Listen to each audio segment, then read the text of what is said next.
Okay. Mother is 25 years older than her son. Find son's age if after 8 years ratio of son's age to mother's age will be 4 upon 9. So now here first you have to form the equation. Come on, let's form the equation. Here, listen to what they're saying is mother is 25 years older. So they're talking about mother. They are not telling you anything about the son. See, mother is 25 years older than her son, but they are not mentioning anything about son's age. So let son's age be X. Alright, if son's age is X, mother is 25 years older. So mother's age will be X plus 25 because she's 25 years older than son. So we have formulated this statement into equation form. After 8 years, what happens? After 8 years, son will be, he was X, now he'll be X plus 8. And mother will be, she was X plus 25.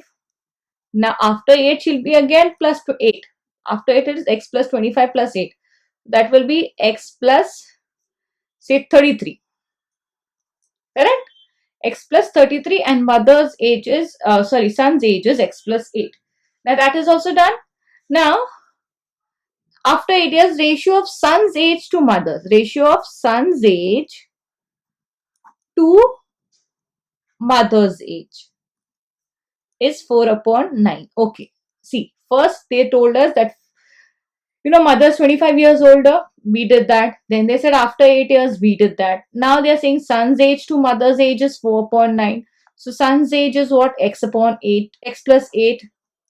Mother's is X plus 33 is equal to 4 upon 9. Now cross multiply. So 9 goes here, 4 and this comes together. So 9 into X plus 8, 4 into X plus 33. Okay.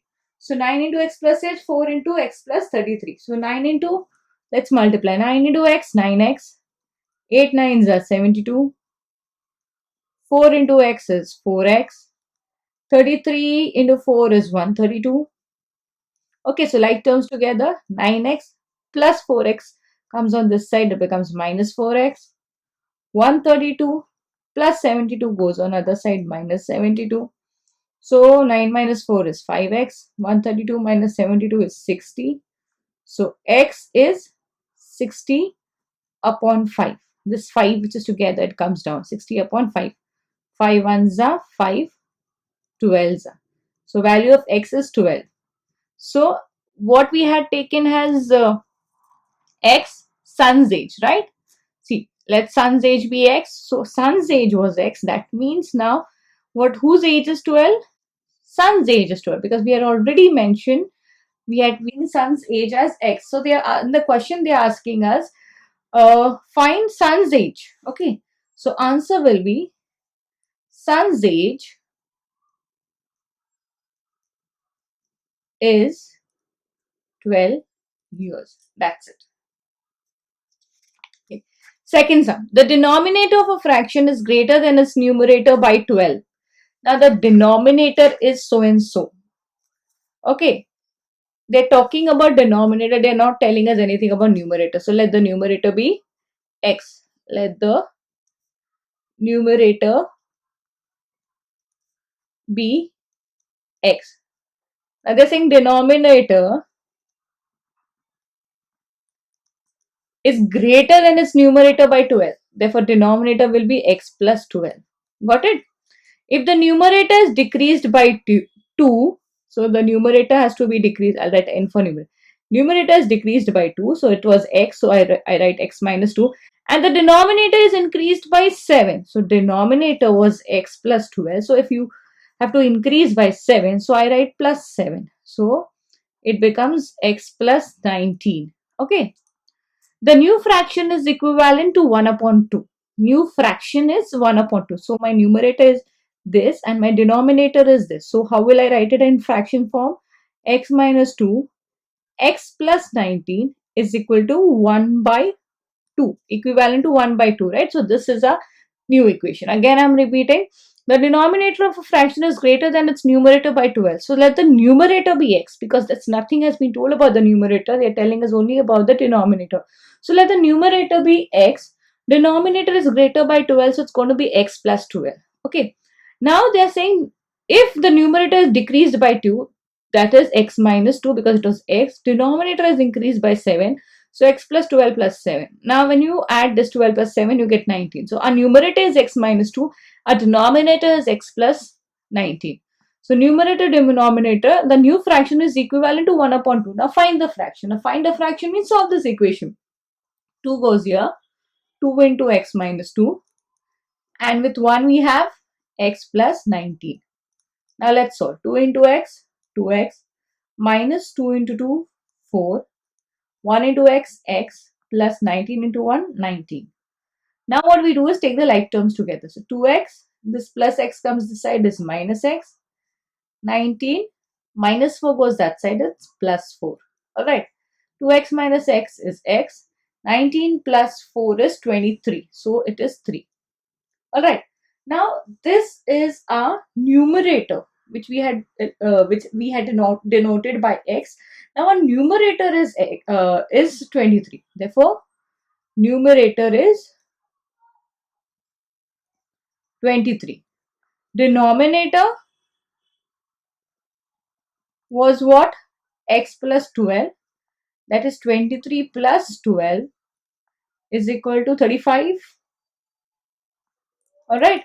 So a new fraction will be numerator comes up and denominator comes down. So 23 upon 35. That's it. Next sum we'll do now. The ratio of weight of copper and zinc in brass is 13:7. Okay.